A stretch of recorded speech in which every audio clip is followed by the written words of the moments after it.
이사야서 29장 1절부터 14절 보겠습니다. 슬프다 아리엘이여 아리엘이여, 다윗이 진친 성읍이여, 해마다 절기가 도려오려니와. 내가 아리엘을 괴롭게 하리니 그가 슬퍼하고 애곡하며 내게 아리엘과 같이 되리라. 내가 너를 사면으로 둘러 진을 치며 너를 애워 대를 쌓아 너를 치리니. 내가 낮아져서 땅에서 말하며 내 말소리가 나직이 티끌에서 날 것이라. 내 목소리가 신접한 자의 목소리와 같이 땅에서 나며 내 말소리가 티끌에서 짓걸리리라. 그럴지라도 네 대적의 무리는 세미한 티끌 같겠고 강포한 자의 무리는 날려가는 겨와 같으리니 그 일이 순식간에 갑자기 일어날 것이라. 만군의 여호와께서 우레와 지진과 큰 소리와 회오리바람과 폭풍과 맹렬한 불꽃으로 그들을 징벌하실 것인즉, 아리엘을 치는 열방의 무리 곧 아리엘과 그 요새를 쳐서 그를 곤고하게 하는 모든 자는 꿈꿈같이 밤의 환상같이 되리니. 줄인 자가 꿈에 먹었을지라도 깨면 그 속은 여전히 비고, 목마른 자가 꿈에 마셨을지라도 깨면 곤비하며 그 속에 갈증이 있는 것 같이 시온산을 치는 열방의 무리가 그와 같으리라. 너희는 놀라고 놀라라. 너희는 맹인이 되고 맹인이 되라. 그들의 취함이 포도주로 말미암음이 아니며 그들의 비틀거림이 독주로 말미암음이 아니니라. 대저 여호와께서 깊이 잠들게 하는 영을 너희에게 부어주사 너희의 눈을 감기셨음이니, 그가 선지자들과 너희의 지도자인 선견자들을 덮으셨음이라. 그러므로 모든 계시가 너희에게 봉헌책의 말처럼 되었으니 그것을 글 아는 자에게 주며 이르기를 그대에게 청하노니 이를 읽으라 하면 그가 대답하기를 그것이 봉해졌으니 나는 못 읽겠노라 할 것이요. 또 그 책을 글 모르는 자에게 주며 이르기를 그대에게 청하노니 이를 읽으라 하면 그가 대답하기를 나는 글을 모른다 할 것이라. 주께서 이르시되 이 백성이 입으로는 나를 가까이하며 입술로는 나를 공경하나 그들의 마음은 내게서 멀리 떠났나니 그들이 나를 경외함은 사람의 계명으로 가르침을 받았을 뿐이라. 그러므로 내가 이 백성 중에 기이한 일 곧 기이하고 가장 기이한 일을 다시 행하리니, 그들 중에서 지혜자의 지혜가 없어지고 명철자의 총명이 가려지리라. 아멘. 제가 전도할 때 제일 힘들게 하는 사람, 참 진짜 전도하기가 어렵다라고 생각하는 사람이 누구냐면 스스로 지혜롭다고 생각하는 사람이 제일 전도하기가 힘들더라고요. 우리 교회에 권사님의 이제 남편분이 고등학교 교사였는데, 야 정말 그분은 정말 너무 전도하기 힘들어요. 아주 그냥 마음을 탁 닫아놨는데 자기가 최고예요, 자기가. 그리고 자기 자녀들도 다 잘 됐어. 나름대로 세상에 성공했어. 다 자기의 공덕이야, 자기 공덕. 그래도 아내가 암에 걸렸었는데, 아내가 정말 건강할 때는 오라고 해도 절대 안 오던 분이 이제 암에 걸리고 너무너무 힘들어할 때는 항상 예배드리러 오니까 그때서야 이제 마지못해 오기는 옵니다만은 그래도 절대 니네 말은 안 듣는다, 이런 마음으로 오시더라고. 그게 가슴 아픈 일이에요. 제일 슬픈 일이 뭘까? 슬픈 일은 세상에서 여러 가지 뭐 병이 드는 일도 있을 거고 재난을 당하는 일도 있을 거고 또 괴로운 일도 있겠지만, 하나님 나라에서 봤을 때 제일 슬픈 일은 하나님 말씀을 듣지 못하는 것이 가장 슬픈 일이에요. 오늘 본문은 그렇게 시작을 해요. 슬프다 아리엘이여 하면서 시작하는데 애갑니다. 슬픔을 표현하면서 시작하는 이 말씀은 도대체 이 아리엘이 왜 슬픈 도시가 되었을까? 그 이유는 하나님 말씀을 듣지 못하기 때문이라는 거예요. 하나님 말씀을 듣지 못하기 때문이다. 왜 그들이 하나님의 말씀을 듣지 못할까요? 분명히 그들에게는 예루살렘도 있고 제사장도 있고 선지자도 있고 하나님 말씀을 가르치는 레위들도 있고 서기관도 있고 그들에게 모든 것들을 전할 수 있는 자들이 많이 있는데도 불구하고 왜 하나님 말씀이 그들에게 들려지지 않을까? 우리가 28장 우리가 후반부를 살펴봤지만 28장에서 뭐라고 되어 있습니까? 그들이 술 취하여 비틀거리고 하나님의 그 말씀을 제대로 백성들에게 전하지 못하니 교훈에 교훈을 더하고 경계에 경계를 더하고 여기서도 조금 저기서도 조금 갖다 붙여서 본질을 뚫지 못하게 그렇게 되었다 이 얘기예요. 자, 오늘 1절 보십시오. 슬프다 아리엘이여 아리엘이여. 오늘 우리 여러분 성경책에 보니까 여러분의 성경책에 보니까 1번에 뭐라고 붙여 있어요? 예루살렘. 예루살렘을 가리키는 말이다. 맞는 말입니다. 또 그리고 저는 또 다음 장에 보니까 이렇게 돼 있어요. 하나님의 제단의 면이다. 그렇게 돼 있어요. 아리엘은 그 원어적으로 뜻은 하나님의 사자라는 뜻입니다. 하나님의 사자로서 예루살렘을 아리엘이라고 부르는 거예요. 근데 이 아리엘이 하나님의 사자는 세상에 대하여 하나님의 뜻을 전해야 될 자들이에요. 그리고 그들은 번제단이에요. 에스겔서 말씀해 보니까 하나님의 번제단, 그걸 아리엘이라 불러요. 하나님의 제물이 드려지는 곳, 그게 예루살렘이어야 되는데 슬프다 아리엘이여 아리엘이여. 왜냐하면 그들이 그 펑션을, 그 기능이 전혀 작용되지 않고 있기 때문에 그래요. 하나님의 사자답지 않은 거예요. 하나님의 번제단답지 않은 거예요. 그래서 다윗이 진친성읍이었다. 해마다 절기가 도래옵니다. 해마다 날마다 이렇게 예배가 드려지고 이렇게 하나님 앞에 제단이 쌓여지지만 그것이 슬프다는 거예요. 2절 말씀에 보니까 내가 아리엘을 괴롭게 하리니 그가 슬퍼하고 애곡하며 내게 아리엘과 같이 되리라. 하나님께서 아리엘을 이제 괴롭게 하실 거라는 거예요. 내가 너희 예루살렘을 괴롭게 할 것이다. 그런데 그렇게 돼서 결과가 어떻게 되느냐? 그제서야 너희들이 아리엘다움, 하나님의 사자다움, 하나님의 번제단다움을 너희가 그때서야 갖게 될 것 같다라고 말씀을 해주고 계세요. 자, 그래서 그러면 하나님이 아리엘을 어떻게, 이 예루살렘을 어떻게 괴롭게 하실 것인가? 4절 말씀, 3절 말씀에 이렇게 시작돼요. 내가 너를 사면으로 둘러 진을 치며 너를 에워 대를 쌓아 너를 치리라. 즉 그들을 포위하게 만들 것이다 라고 했어요. 그래서 히스기야 말씀에 보면은 아수르가 예루살렘을 이렇게 진치죠. 포위됩니다. 그래서 완전히 순식간에 정말 이 예루살렘 성 안에서는 이런 물 하나 사는데도 아마 여러분 2천만 원 갖고 와야 될지도 모르고, 요즘 돈으로 말하면 그냥 갑자기 이렇게 모든 인플레이션이 다 그냥 다 상승해 버리고, 또 그리고 점점 굶어 죽어가고 있는 거예요. 그래서 애를 막 삶아 먹어야 될 정도로 그렇게 어려워지는 그러한 시기가 곧 닥쳐올 거예요. 사방에 진치어서, 그래서 어떤 일이 벌어지느냐? 4절에 보니까 네가 낮아져서 그랬어요. 자, 이스라엘이 왜 하나님 앞에 이렇게 어려움을 당하게 될까요? 그 이유는 그들이 교만하기 때문에 그래요.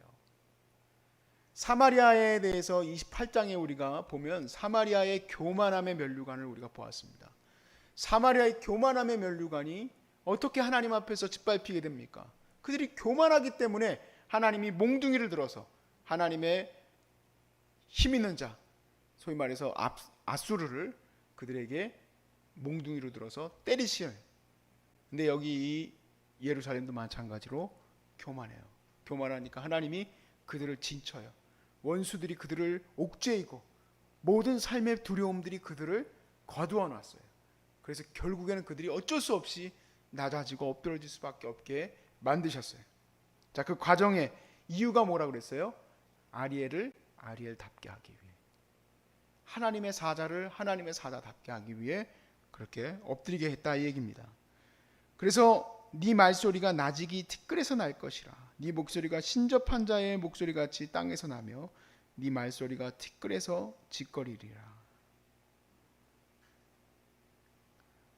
너무 슬픈 얘기죠. 그렇죠? 그런데 그렇게 끝나는 게 아니라 하나님은 그렇게 아리엘을 진친 자들을 가만두시지 않겠다고 또 말씀하세요. 그러니까 예루살렘이 하나님 앞에 몽둥이로 매맞고 있지만 매맞는 그 하는 몽둥이들도 가만히 놔두지 않으신다는 거예요. 5절부터 8절까지 말씀해 보세요. 그럴지라도 네 대적의 무리는 세미한 티끌 같겠고 강포한 자의 무리는 날려가는 겨 같으리니 그 일이 순식간에 갑자기 일어날 것이다. 포로로 딱 성을 쌓지만 끝까지 믿음으로 견디면 돼요. 왜냐하면 하나님 약속의 말씀은 뭐냐면 그들이 순식간에 무너지리라 했기 때문에. 순식간에 코로나도 사라지게 될 줄로 믿습니다. 얼마나 진짜 요즘에 교회들이 겸손해지고 내 자신도 정말 눈만 뜨면 하나님 도와주세요. 집중해서 설교 준비할 때 말고는 집중이 딱 풀어지는 시간은 다시 기도해야 돼. 살려주세요 주님. 우리 환우가 누가 아픈데 누가 한우가 수술해야 되는데 도와주세요. 오늘 이 밤에 하나님 도와주실 거죠. 그러다가 또 다시 또 애들 칭얼거리면 애들 또 돌봐주고 하루가 꼭 전쟁통에 있는 그런 사랑받고 꼭 하루가 꼭 무슨 뭐 내 사업을 하다가 부도 맞아가지고 어떻게 살아나야 될까 하는 사람같이 하루하루가 스트레스야. 하루하루가 괴로워. 근데 내 자신을 돌아보니까 이 말씀을 통해서 돌아보니까 이렇게 하나님을 찾을 데가 없어. 여러분 한번 생각을 해보세요. 예루살렘이 포위되고 또 그들에게 오직 의지할 곳은 하나님밖에 없어요. 그들이 하나님을 의지하면서 하나님을 그렇게 많이 찾을 때가 있었을까요? 없었을까요? 그렇게 찾을 만한 때가 없었어요. 그렇게 하나님 앞에 납작 엎드리는 때가 없었어요. 그렇게 하나님 앞에 엎드려서 하나님을 찾을 때가 없었어요. 그렇게 찾을 때에 하나님의 약속대로 순식간에 그 모든 어려움이 사라져버리는 거예요. 만군의 여호와께서 우레와 지진과 큰 소리와 회오리 바람과 폭풍과 맹렬한 불꽃으로 그들을 징벌하실 것인지 아리엘을 치는 열방의 물이 곧 아리엘과 그 요새를 쳐서 그를 공고하게 하는 모든 자는 꿈같이 밤의 환상같이 될 것이다. 줄인 자가 꿈에 먹었을지라도 깨면 그 속은 여전히 비고 목마른 자가 꿈에 마셨을지라도 깨면 곤비하며 그 속에 갈증이 있는 것 같이 시온산을 치는 열방의 무리가 그와 같을 것이다.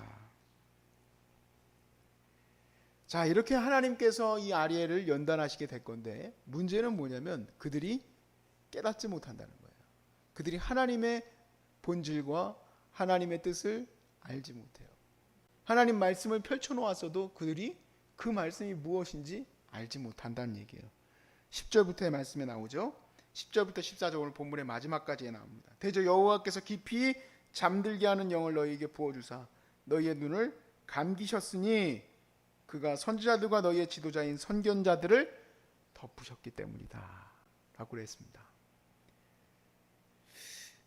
지도자들이 하나님의 말씀을 잘 가르쳐 줘야 되는데 가르쳐 주지를 못해요. 그들의 눈이 어두웠어요.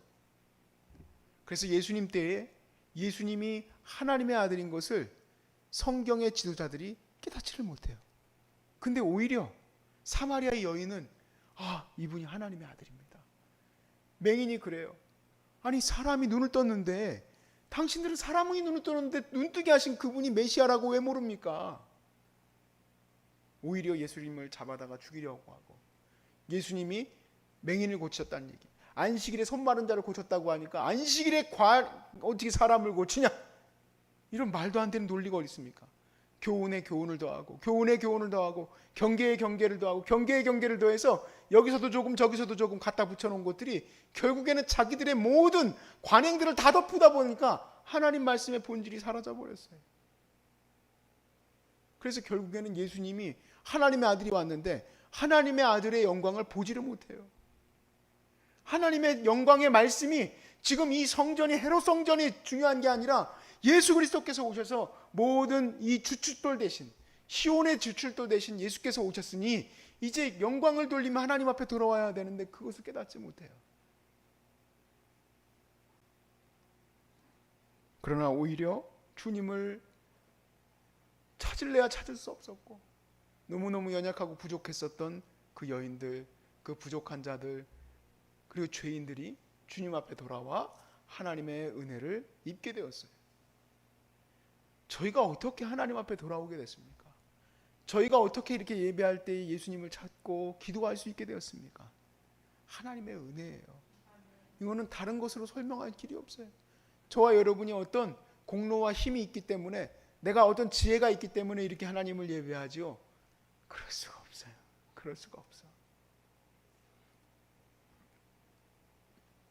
지혜자의 지혜가 없어지고 명철한 자의 총명이 가려지는 그러한 일이 이 마지막 때에도 일어나고 있어요. 제가 예전에 죄지어서 문제 일으켜서 교회들이 많이 어려웠던 교회들의 목사님들의 현재의 상황들을 제가 찾아보려고 그 옛날 그 목사님들을 이제 설교를 이렇게 쭉 쳐봤어요. 너무 놀랐어요. 그분들 여전히 다 사역하고 계시더라고요. 여전히. 제가 그런 일들을 이렇게 쭉 오늘 관찰을 하면서 정말 내가 주님 앞에서 어떻게 바로 설 수 있을까? 어떻게 해야지 될까? 나는 너무너무 두렵더라고요. 내가 그런 모양이 돼버릴까 봐. 내가 그 모양 그 꼴이 돼서 옆으로 기어댕기는 처참한 몰골이 돼버릴까 봐. 제가 참 두려웠어요. 답은 하나밖에 없어요. 내가 오늘 하루도 하나님의 은혜로 서 있는 거지, 내가 잘나서 이렇게 강단에 서서 말씀을 전하네, 내가 수없이 많은 목회자 그 성도들의 목사가 됐네 이러고 있으면 옆으로 기어다니고 수밖에 없어요. 내 상이 다 토한 구토물밖에 없고 하나님의 말씀을 찾지 못하는 자가 되고 말 거예요. 이렇게 아프고 병들고 힘들어하는 하나님의 귀한 성도들이 무엇을 붙들어야 되는지도 찾지 못하고 경계에 경계를 더하고 교훈에 교훈을 더하여 여기서도 조금 저기서도 조금 갖다 붙인 그 정도밖에 되지 않아서 말은 살아있으나 하나님의 뜻이 잃어버린 그러한 자가 된다면 저는 처참한 인간이 되고 말 거예요. 주의 말씀이 정말 찬란하게 빛날 수 있기를 여러분 같이 기도해 주시길 바라고, 이 어려운 때에 정말 하나님께서 우리 한국교회를 세계 열방 가운데 세워달라고 기도하시길 바랍니다. 너무 어려워요. 지금은 너무 어려운 시대예요. 그러나 우리가 납작 엎드려지게 될 줄로 믿습니다.